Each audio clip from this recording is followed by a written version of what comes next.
Бир багбан болмуш бир гүлдү жашылдантам деп, ал гүлдү өсүп турган жеринен көчүрүп алып келди. Ал ажайып кооз, жапжаш, жыпар жыттуу роза эле. Анын жытын жыттап, кооздугуна суктанып жүрдү. Багбан гүлдү караганды билбейт экен. Анын жыпарын жыттачу, бирок сугарууну ойлобойт эле. Гүл бара-бара каралбай соолуп жатты.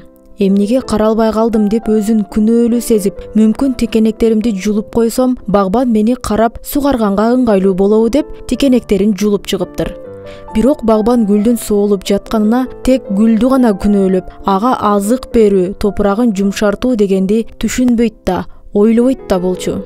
Ал эми роза болсо өзүндөгү болгон азыкты жанынан жаңы өсүп чыккан көчөтүнө берип, өзүнүн сөңгөгү чирий баштады. Багбандын шартына ыңгайлашам деп, ага оор келбейин деп, роза гүл суу сурабай жашап көрүүнү чечти.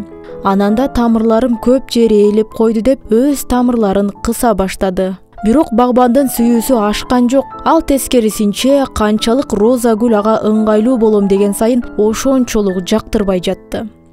Ал турган кошуна дыйкандарга барып, өзү тандап алган гүлүн жамандап жатты. Ой жүгүртпөдү. Мен өзүм тандаган гүл, өзүм караган гүл. Демек ал эгер башында эле жаман болсо, мен да жаман болгонум үчүн мага туш келди. А эгер мен алганда жакшы болуп, кийин соолуй баштаса, демек менде да бир кеп бар. Мүмкүн менин кетменим кыйшак дебеди.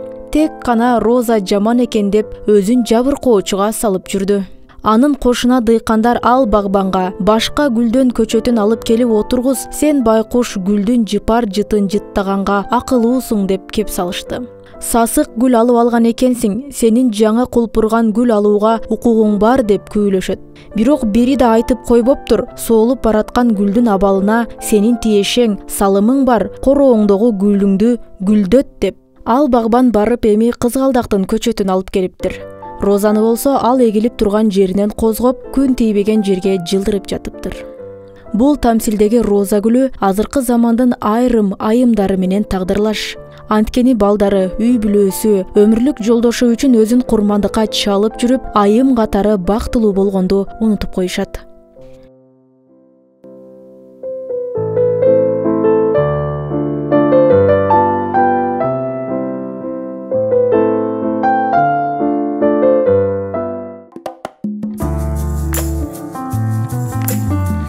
Эшек жолборско чөптүн түсү көк десе, жолборс жок, жашыл деп жооп берет. Талаша кетишет. Экөө талаша кетишет да, токой падышасы арыстандан сурай турган болушат. Эшек токойдогу арыстан өзүнүн тагында олтурган жерге жетип жетпей эле аңгырап, "Улуу урматтуу мертебелүү айтыңызчы, чөптүн түсү көкпү?" деп кыйкырат. Арыстан болсо, "Эң бир туура, чөптүн түсү как."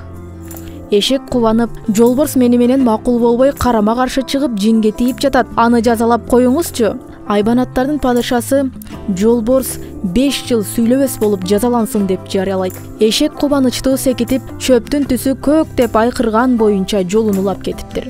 Жолборс жазаны кабыл алып, арыстандан "Улуу урматтуу мертебелүү, чөптүн түсү жашыл да" деп сураптыр. "Эң туура, чөптүн түсү жашыл." Анда жолборс таң калып, "Анда эмнеге мени жазаладыңыз?" Анда арыстан жооп берип жатат. "Чөптүн түсүнүн көк же жашыл экени бул маселеге эч кандай тиешеси жок. Жаза сен сыяктуу акылдуу, кайраттуу жаныбар өзүңө тең эмес адам менен сөз талашып, мага бул маселе менен келгендигиң үчүн. Убакытты коротуунун эң коркунучтуусу чындыкта, акыйкаттыкта маанилүү болбостон, анын көз карашы менен иллюзиясынан жеңип чыгышы гана керек болгон орой, келесоо менен талашуу.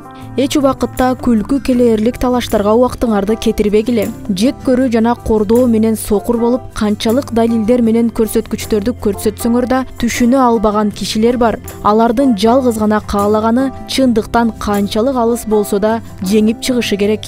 Наадан кыйкырганда акылдуу унчукпайт. Жогорудагы тамсилдер интернеттен алынган, окуган Роза Акматжан кызы.